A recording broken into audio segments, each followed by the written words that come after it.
Hi guys! Welcome dito sa Sana Tarot. Ang reading nito ay for collective for anyone who can resonate sa reading nito. This is a general and a collective reading. Your energy at this time. Knight of Wheels. The Star. Kahit na hindi tuloy-tuloy yung ginagawa mo, na hindi ka committed sa ginagawa mo, or relationship man o trabaho mo or ginagawa mo na parang may nagpapatigil talaga or parang may ups and down, pwede din ganun kasi parang unstable, no? Or parang hindi ka committed or minsan ay may distractions for sure, that's why, or merong nagpapahinto sa kung na ginagawa mo, that's why hindi tuloy-tuloy. Or kung may work ka, hindi tuloy-tuloy, pwedeng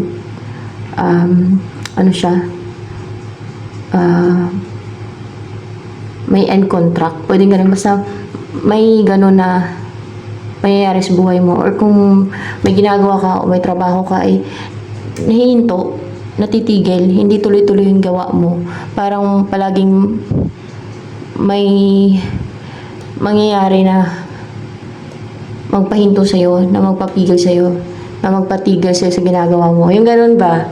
Kaya parang patigil-tigil yung ginagawa mo, parang ganun. Sorry baby ko.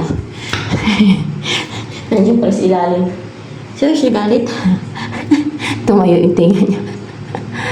And, you are hopeful, or maybe popular ka na eh, oh? Or else ay famous, kasi may the star dito, or hopeful or positive. Kung hindi ka man famous or hindi ka popular, ay pwedeng popular ka sa lugar ninyo, pwedeng ganon. Kung hindi naman talaga famous na like celebrity, okay?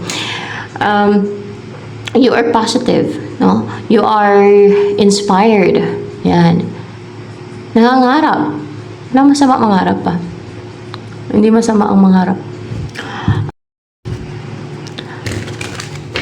Anong papasok sa buhay mo? Turn the Fool in reverse.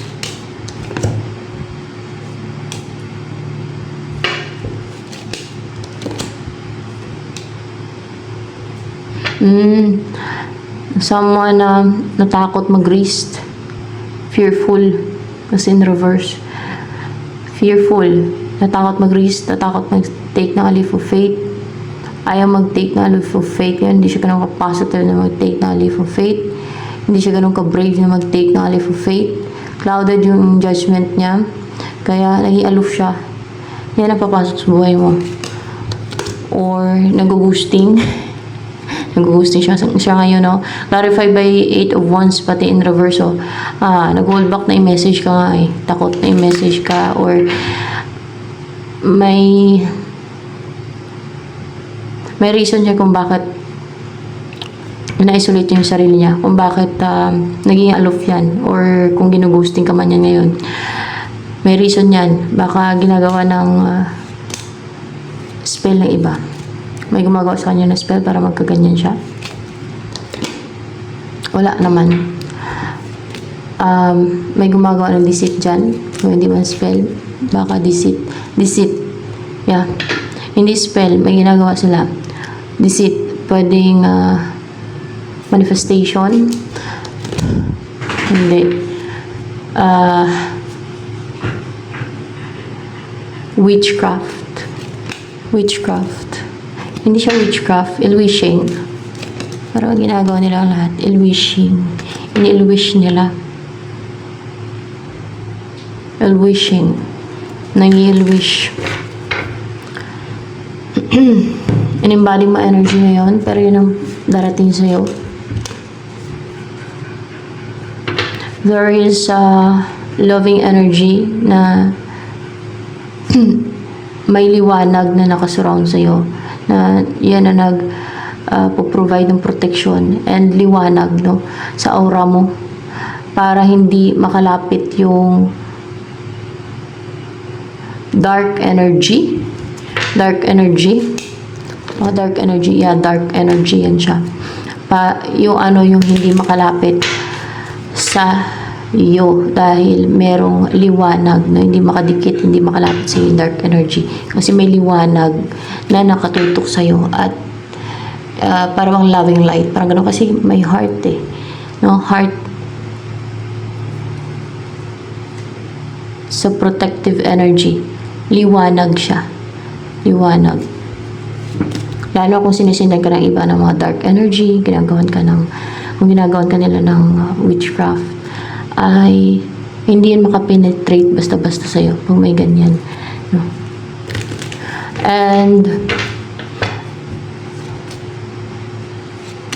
ano pa ang tungkol dito sa person na to na nag-hold back na i-message ka.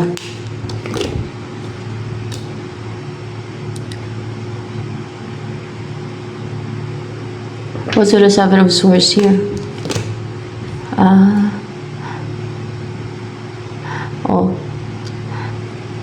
Hindi niya na tinatago pa or na-hide. Klaro na sa kanya na mahal ka niya. Kung ano yung feelings niya sa'yo. Hindi. Na kung ano yung naramdaman niya sa'yo. Hindi eh. Para nagkaroon siya ng clarity. Hindi niya na hinahide yan. Hindi niya na kailangang itago pa. Oh. Hindi niya na kailangang itago pa. Yung gusto niya mangyari sa inyo.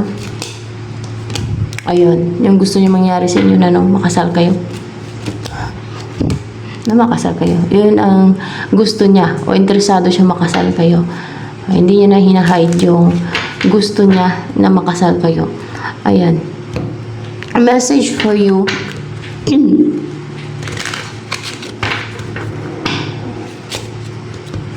New career. Your work focus is shifting in a positive, new, and successful direction. Autumn, in the full season, everything comes together and you reap wonderful harvest of abundance. Sa full season daw. Kakaroon ka ng bagong career. Your work focus is shifting in positive, new, and successful direction. Ayan. Ano yung magiging buhay mo yan sa bago mong career? Lalo na kung i-grab mo yung opportunity na yan, magiging buhay mo na.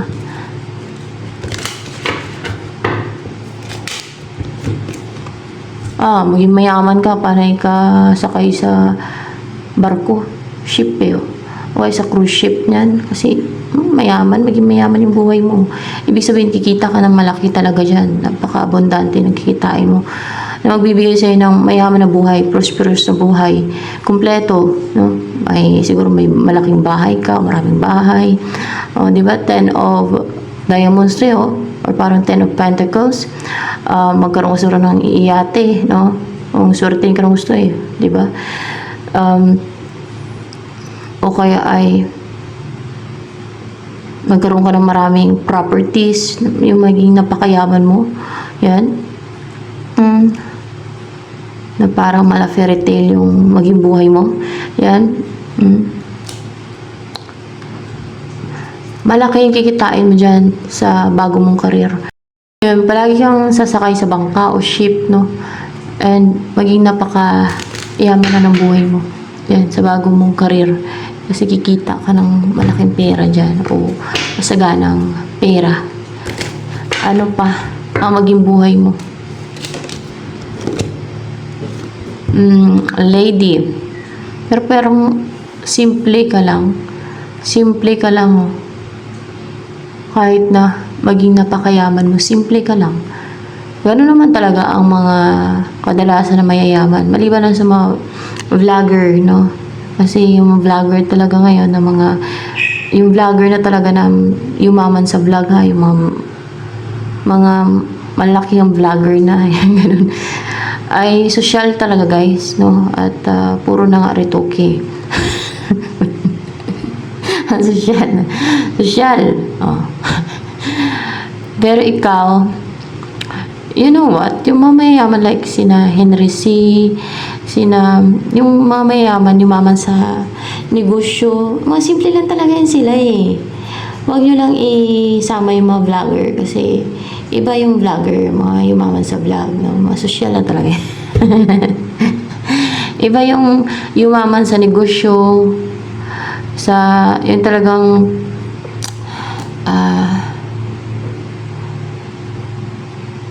yumaman sa,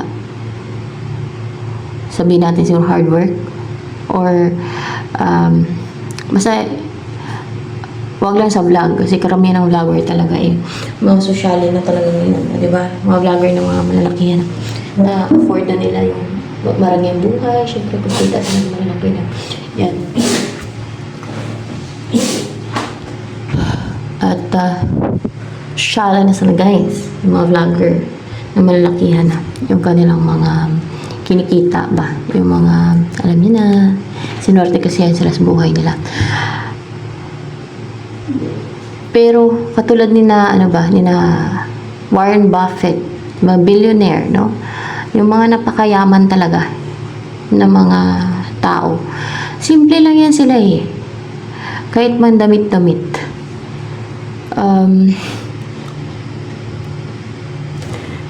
Kagaya kay Elon Musk. Simple lang naman siya At si Mark Zuckerberg, di ba? Simple lang naman sila. Magpapakain ka ng mga ibon, animals, o daga, pati may daga dito. Para bang maging masaya ka, ma-enjoy mo yung pagpapakain sa mga ibon, sa daga, sa ayok.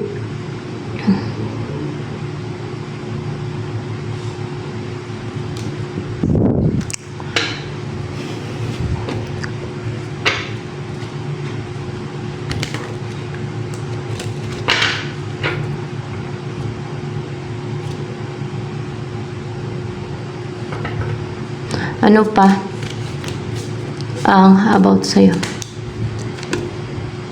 There is a new cycle, a new beginning na mangyari sa buhay mo. Kasi may mag-invest sa'yo o may tutulong sa'yo. Hindi, may mag-invest sa'yo.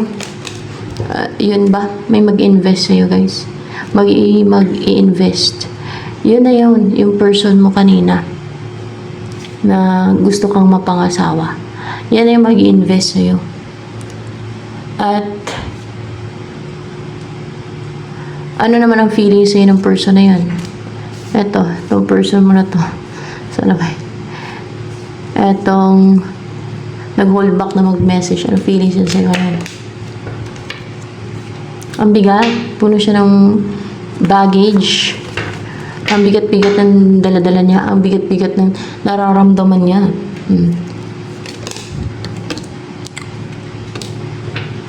Knight of Cups in reverse. Dahil sa kung may offer siya na ni-reject mo, or else ay kung ni-reject mo siya, or else ay niisip niya na i-reject mo lang yung offer niya. Kaya siya namang problema. Kaya siya puno ng baggage. That's why ang bigat-bigat ng nararamdaman niya. Yan. O, ang tingin niya, i-reject mo lang ang offer niya. Yun ang tingin niya na i-reject mo lang ang offer niya. Kaya ang bigat-bigat ng dala-dala niya. Ano bang nakikita niya sa'yo? Na personality mo ng person na yan na nag-hold back na mag-message. Kaya nag-hold back siya na i-message kay nag-hold back siya na mag-resto. Hindi siya ganun ka-confident na mag-resto sa'yo kasi dahil ganun nga yung kasi clouded yung judgment na guys. That's why ganyan siya. Kaya mas pinili niya manahimik. Huwag mo nang mag-take ng action sa'yo sa ngayon. Pero yan ang darating sa'yo. Kasi mapagmahal ka sa hayop or caring, affectionate ka, or you share abundance kasi abundance your food sa animals or sa mga nagugutom, no? Malaki man o konti yung kinikita mo, or kung abundante yung buhay mo, kung napakasagana, you share your abundance sa mga animals yun nandito pwede din sa mga tao na hindi ka madamot. Ayan, ano pa ang nagustuhan sa'yo ng person na yan na darating sa'yo? Kasi Patuloy ka nag-grow. You're strong, becoming stronger and stronger, and nag-grow ka na nag-grow. It symbolizes growth as well, no? And strength and power. So, nag-grow na nag-grow yung strength mo. Naging strong ka na naging strong. And then, naging powerful na naging powerful yung personality mo. And then,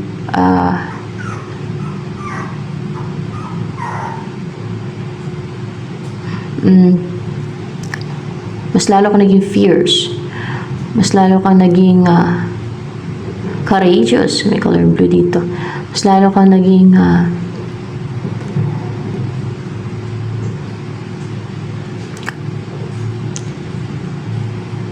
powerful yung personality. Pwede din. Powerful, nasabi ko na ata. Or nag-grow ka. Yung mga talents mo, abilities mo, kung ano man sa'yo na nag-grow, na continue yung pag-grow mo. Yan. And hindi ka nagpapapigil.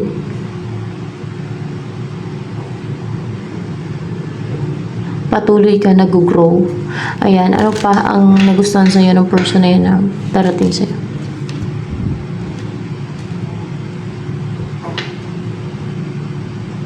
Sign of Swords.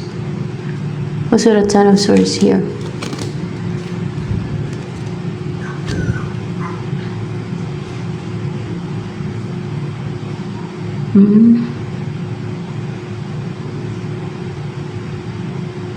Dahil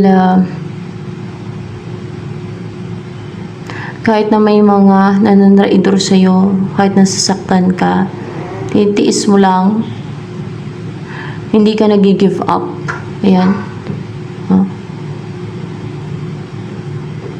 Hindi ka kontrabida. As in reverse to. Hindi ka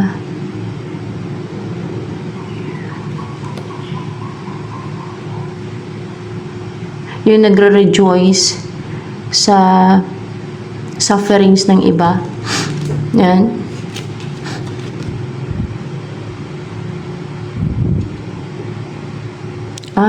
Ano ka? Fair daw, fair. Fair ka. Yan. Dahil fair ka, yun pati ang nagustuhan niya sa'yo. And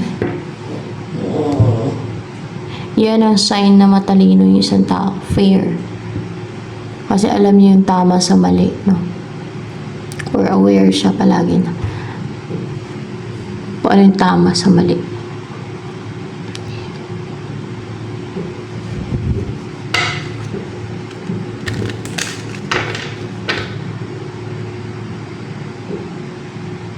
Yun ang mga taong wise. Kasi alam nilang magparusahan yung kaluluwa nila pag gumawa sila ng mga deceit, scheme, evil sa ibang tao. Kaya mas pinipili nila maging patas. At huwag gumawa ng injustice. Huwag maging unjust. Mga makatwiran ka daw, makatwiran ka, sabi. Yun ang nagustuhan sa'yo ng person mo.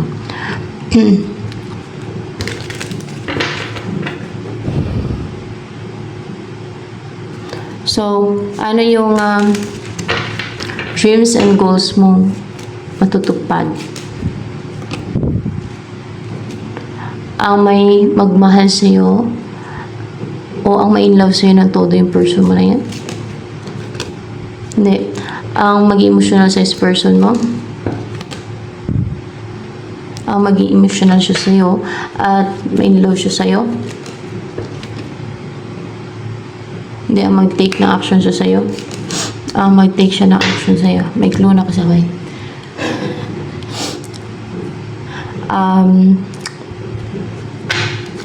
Ano yung next na mangyayari sa inyo ng person mo na yan na darating sa'yo? May mag-take talaga ng action. Of course, the person mo. Driven siya. Driven na puntahan ka o ang mag-take na action sa'yo, i-message ka, tawagan ka. Yan. Parang napakabilis. Porsigido siya. Hindi siya mapigilan. Talagang parang bulldozer ba?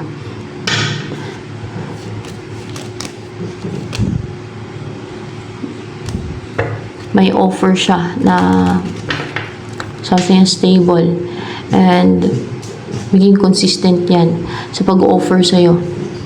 Ano yung offer niya? Kasal? Agad. Kasal nga agad ang offer niya sa'yo. Wow. Kasi hindi niya mapigilan yung, ito clarification lang naman, yung damdamin niya sa'yo. Hindi niya mapigilan yung emosyon niya sa'yo. At, pagod kasi ako. Pinuntan ako. Hindi niya mapigilan yung nararamdaman niya pagmamahal sa'yo. Ganun?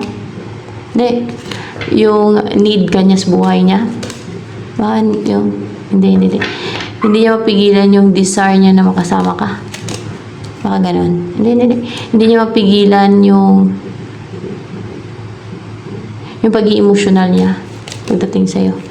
Ayun, yung pagiging emotional niya na pagdating sa'yo na gustong-gusto ka niyang makasama na, yung attached talaga siya sa'yo, na gustong-gusto ka na niyang makapiling, makasama, na maging partner niya sa buhay, ganyan. Madami bang attracted sa'yo? Hindi. Hindi daw. Madami ba ang may gusto sa'yo na mapangasawa ka? 50-50. Upright ba yan? Madami ang gusto mo pangasawa ka. Ayan. Dahil siguro sa mga qualities mo, sa personality mo. Yan. Dahil sa katangian mo, dahil sa siguro mabait ka. Yan. So, ito na lang guys for collective.